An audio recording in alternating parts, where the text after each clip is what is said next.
América del Sur es la región que posee la concentración de agua dulce más grande del planeta, 30%.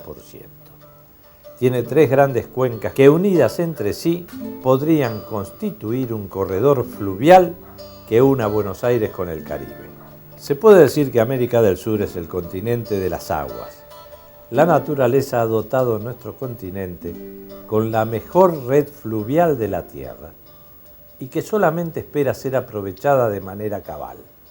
Los grandes ríos de la región han sido navegados desde siempre, pero ahora sus vías navegables tienen que ser adaptadas a las realidades modernas. De acuerdo a la situación hidrográfica existente, sería relativamente fácil organizar un sistema sudamericano de navegación fluvial, que se realizaría con interconexión de las cuencas del Orinoco, Amazonas y del Plata mediante el eje fluvial norte-sur.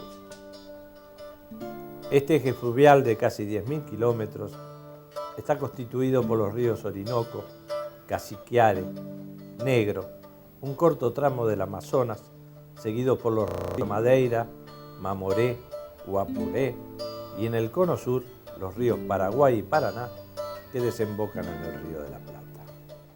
La implementación del tráfico fluvial en estas hidrovías está creando una nueva generación de puertos fluviales a lo largo de las mismas en Brasil, Argentina y Uruguay, y pronto se producirá lo mismo en Bolivia y Paraguay.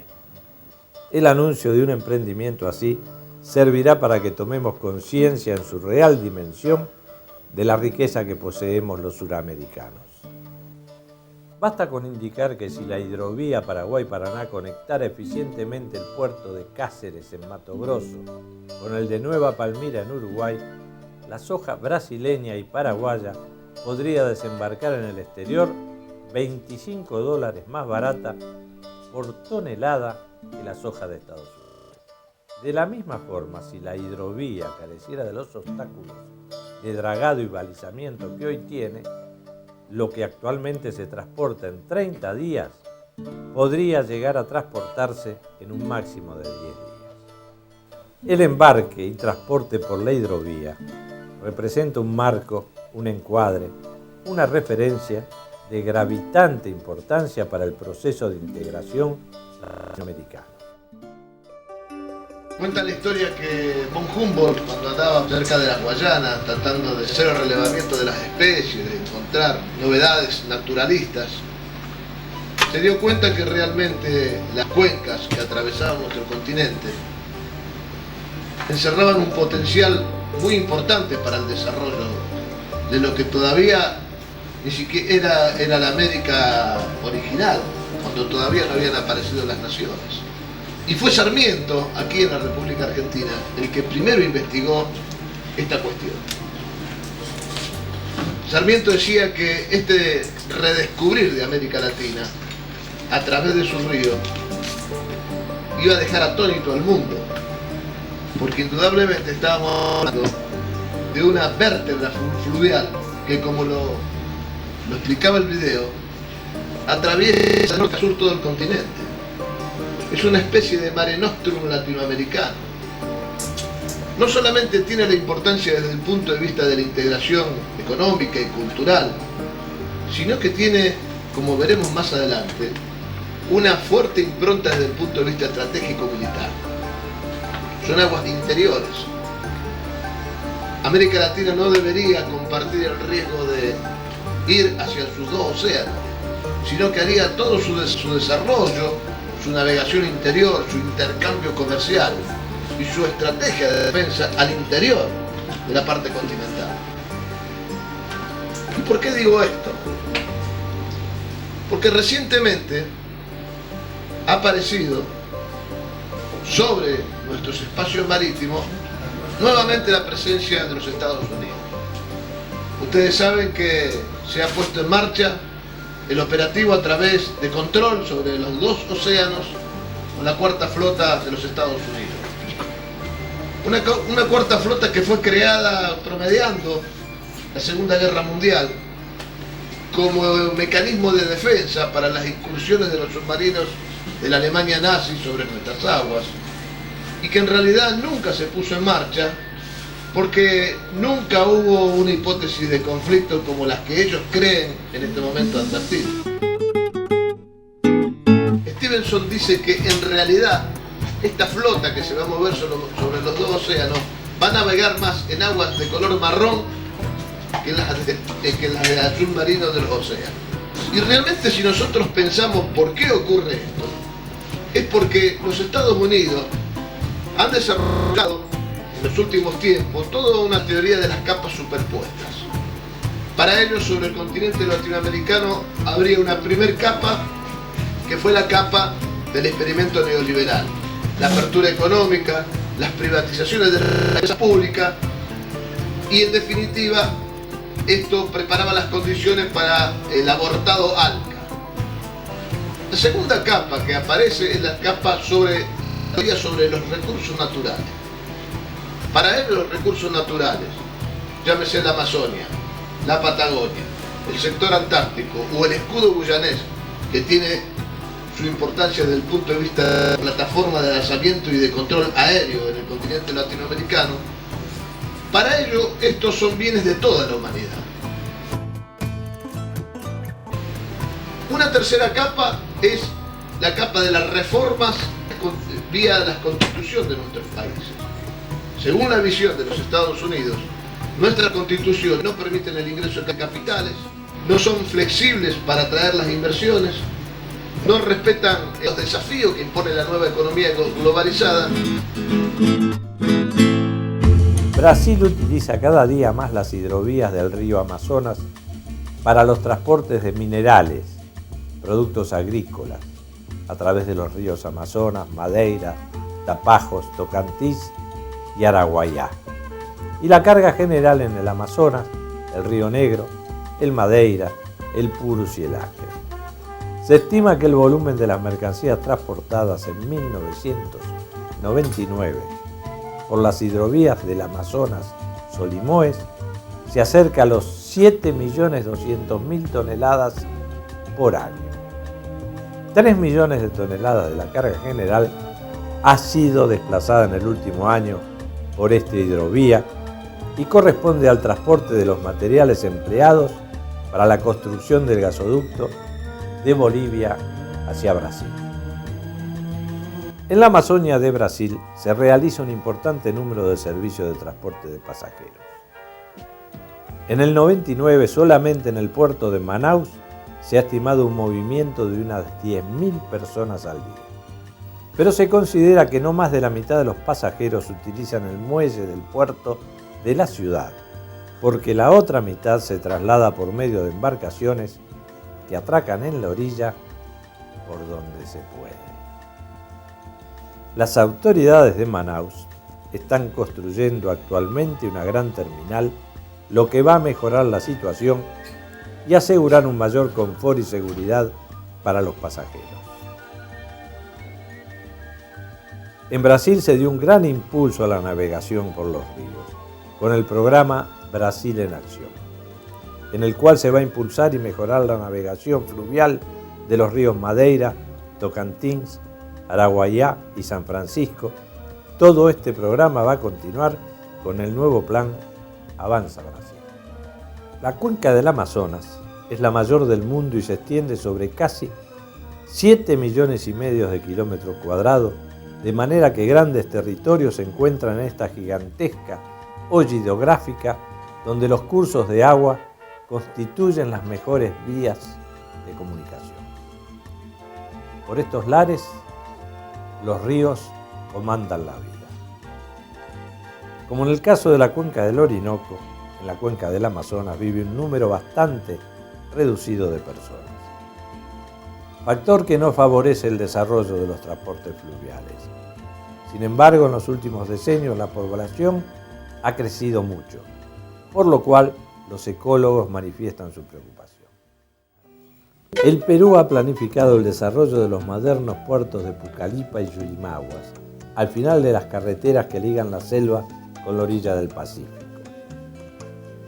La periódica inhabilitación de estos puertos fluviales por el comportamiento errático de los correspondientes ríos ha impuesto la idea de los minipuertos amazónicos. El Perú utiliza bien el tramo propio del río Amazonas, de unos 570 kilómetros, que permite la navegación de embarcaciones con calados del orden de los 4,50 metros casi todo el año. El segundo formador del Amazonas, el río Marañón, es navegable casi 800 kilómetros hasta cerca de su entrada en el cañón de Manseriche. La navegación sobre el Marañón se hace hasta el puerto de Saramiriza, ubicado a 30 kilómetros de dicho cañón. Este puerto, que está ubicado a 700 kilómetros de Puerto Palta del Pacífico, es el puerto terminal del tramo fluvial de la vía bioceánica Belén de Pará, Manaus, Saramiriza, Paita, vía intermodal con una longitud de 5.200 kilómetros. En la Amazonia peruana se ha generado durante 1998 un movimiento anual de mercancías del orden de 1.300.000 toneladas. Se estima que el movimiento real de bienes por los ríos amazónicos del Perú es de alrededor de 2 millones de toneladas. No existen datos estadísticos confiables, porque una vez que una embarcación sale de un puerto grande hacia una parte del interior, las autoridades no reportan más los movimientos de las mercancías. Se admite que en la Amazonia peruana los transportistas registran menos de lo que hay. Para el mismo año, 1998, los datos estadísticos indican que en el puerto de Iquitos han entrado y salido 800.000 toneladas de mercancías, de las cuales 195.000 han representado carga general y el resto han sido cargas líquidas, en su mayoría hidrocarburos. En la cuenca del Amazonas, después de conocerse y analizarse los efectos ambientales dañinos de las carreteras transamazónicas, hoy en día las administraciones de las hidrovías actúan estrictamente de acuerdo a las leyes ambientales. Nosotros estamos hablando de un eje que, para no tratar de no ser impreciso, creo que son 10.492 kilómetros de vía navegable. Desde la desembocadura sobre la Boca Grande en el Orinoco hasta la salida en el río La Plata. Son 10.492 kilómetros de vía navegable con más de 300 y pico de tributarios. Lo que, como se vio allí en las interconexiones hacia el este, hacia el oeste o más al sur y todo lo demás, estaríamos hablando de casi una interconexión de más de 30.000 kilómetros de vías fluviales que irían hacia el eje central este, que estaría constituido por la unión del Orinoco, del Amazonas y del Plata. Ahora, ¿qué está faltando en realidad para que esto suceda? Según los estudios, las investigaciones de gente que inclusive ha hecho esta expedición, ya ha habido varias expediciones de gente que pertenece a organismos no gubernamentales que han atravesado esa zona. Lo que se necesita adecuar son más o menos unos 700 kilómetros de vía navegable. En algunos lugares con esclusas de navegación, en algunos lugares con voladuras de algunos saltos importantes por los desniveles que hay entre un río y el otro para poder interconectarlo. 700 kilómetros al lado de 10.492 kilómetros es prácticamente nada para un acuerdo que necesitaría de la voluntad política.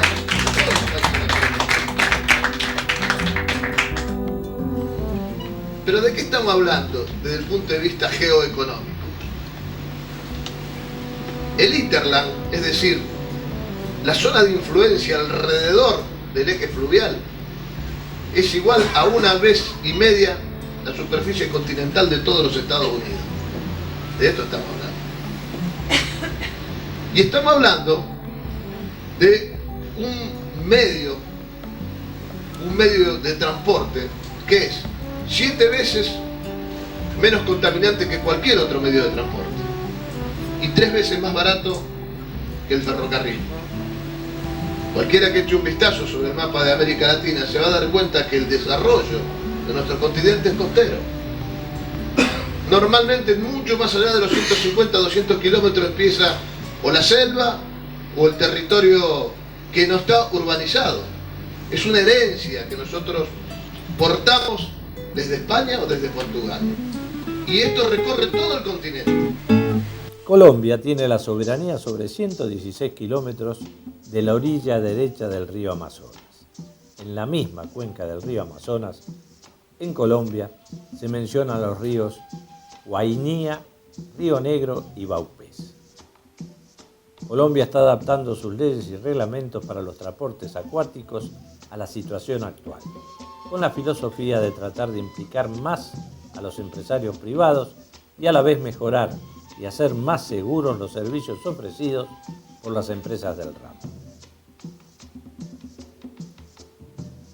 En esta región, en 1998, se han transportado por los ríos amazónicos un total de 59.000 toneladas de carga, 36.000 toneladas de hidrocarburos y casi 240.000 pasajeros, y también unos pocos centenares de cabezas de ganado. En Colombia, los ríos de la cuenca del Orinoco permiten la navegación de embarcaciones de menor calado debido a la mayor pendiente del lecho y a los caudales más reducidos en esta zona. La Dirección de Navegación y Puertos de este país estima que en la Orinoquia existen varios ríos que pueden ser navegados de manera permanente por embarcaciones de más de 25 toneladas sobre una longitud total de más de 1.700 kilómetros. Las estadísticas de Colombia del año 98 muestran que por los ríos de la parte de la cuenca del Orinoco de este país se han transportado anualmente más de 125.000 toneladas de carga general, 14.000 toneladas de hidrocarburos y cerca de 70.000 cabezas de ganado. Mayormente son transportes fluviales de carácter local para cubrir las necesidades de los habitantes de la región, realizados con embarcaciones de reducido tonelaje. En la Orinoquia de Colombia, el tráfico de pasajeros por vía fluvial es bastante más importante que en Venezuela. Llega a 626.000 personas al año.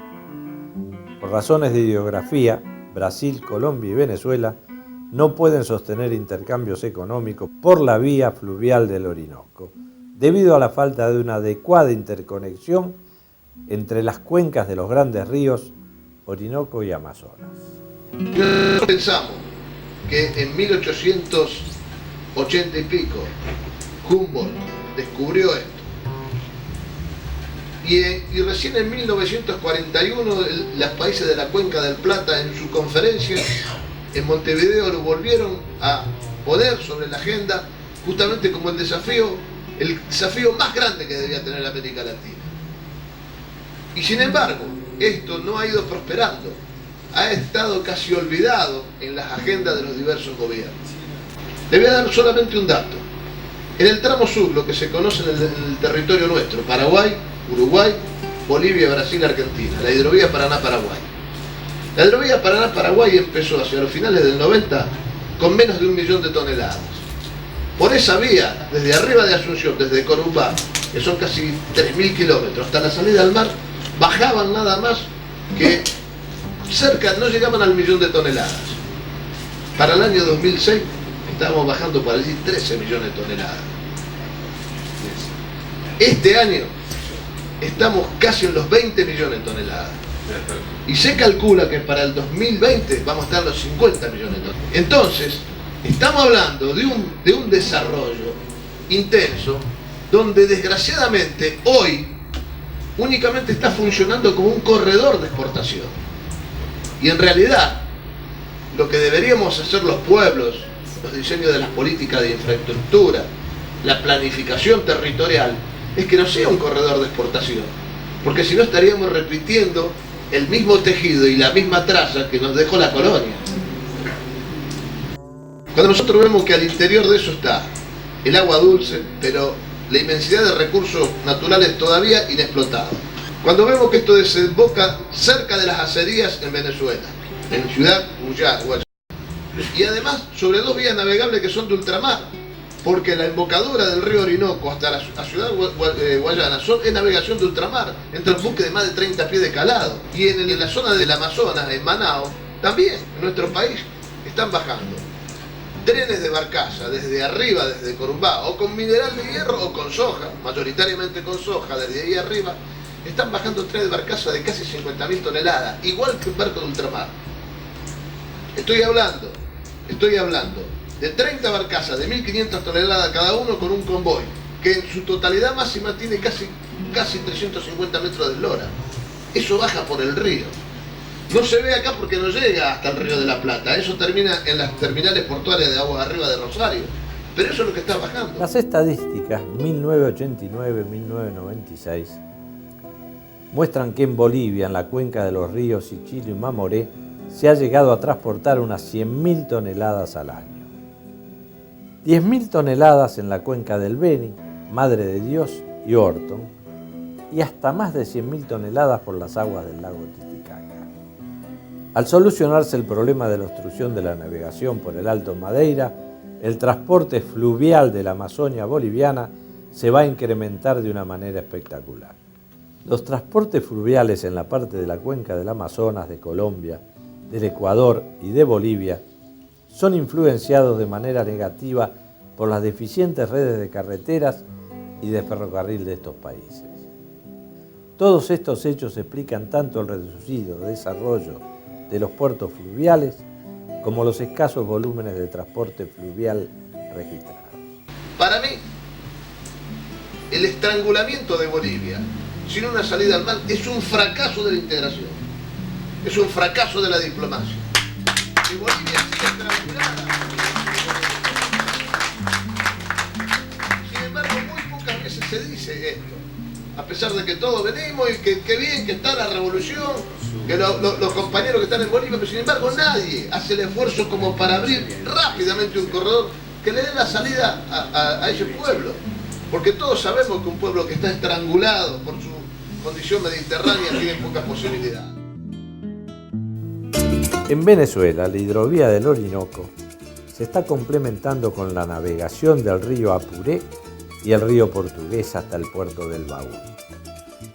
Además, se está estudiando la interconexión del río Casiquiare con el río Negro y la solución de los malos pasos de Atures y Apures para poder desarrollar el transporte desde el río Orinoco hasta el Amazonas. En la parte inferior y media del Orinoco, por los correspondientes corredores acuáticos a Venezuela, cuenca e hidrovías del Orinoco, se han desarrollado eficientes servicios de transporte fluvial por casi 1.200 kilómetros. Debido a una infraestructura adecuada portuaria, en los últimos años los grandes barcos y trenes de gabarras mueven por el río de 20 a 25 millones de toneladas al año. La mayor parte de la mercancía movilizada está dedicada a la exportación, generalmente para países fuera de América del Sur. A la vez se está desarrollando la navegación utilitaria por una distancia de alrededor de 660 kilómetros en el río Apuré, importante afluente del Orinoco. En Venezuela, el transporte de pasajeros por vía fluvial tiene un peso específico importante solo en la parte sur del país, donde prácticamente no existen vías terrestres. En la cuenca del Orinoco, la ejecución y expansión de las hidrovías se ha efectuado con mucho cuidado para lograr la conservación de la misma. El proyecto Orinoco Apuré Proa está desarrollando sus actividades con el mismo respeto de las normas ambientales, con la idea básica de perturbar lo menos posible el frágil medio ambiente del valle de ese río. Entonces yo creo que honestamente que hemos intentado llevar adelante una visión para que se conozca este tema y dejar como mensaje lo que a nuestro punto de vista está ocurriendo hoy como auspicioso para la integración latinoamericana, para la liberación de nuestros pueblos. Yo siempre digo que esto es como aquella primera edición, a mí me dijeron, yo no la vi, pero me dijeron que la primera edición de los 100 años de soledad era un libro con tapa celeste y había un barquito que atravesaba una selva verde. Y yo siempre lo asemejo a esto como que nosotros estamos recogiendo el cristal roto. El cristal se cayó al suelo, se rompió el espejo y hay que volver a reconstruir todos los pedazos. Hasta los pedazos más chicos que han quedado sumergidos después de las noches de la dictadura, o de la miseria, o del abandono, de la pobreza, hay que buscarle su lugar y volverlo a poner. Y el espejo nos está devolviendo un rostro, pero todavía no ha dibujado una sonrisa. Y en esa tarea creo que estamos justamente comprometidos los que soñamos utopía. Decía el general Perón en la presentación del Plan Trienal para la Reconstrucción y Liberación Nacional que América Latina está unida por una tradición cultural, la realidad geográfica e intereses económicos determinantes de la lucha por un destino común que imponen el pleno apoyo de la tesis de integración y de la unidad del continente. Se consolidará la coincidencia política, la integración económica, el aprovechamiento tecnológico y la comunidad cultural de América Latina. Elementos esenciales para vigorizar la influencia internacional de la región y ampliar las bases para la seguridad y el desarrollo nacional. Se impulsará la acción regional procurando que las organizaciones internacionales actúen como verdaderos instrumentos del desarrollo nacional de los países de la región. Nunca como un freno para los mismos y menos aún como un instrumento al servicio de las empresas extranjeras mundiales.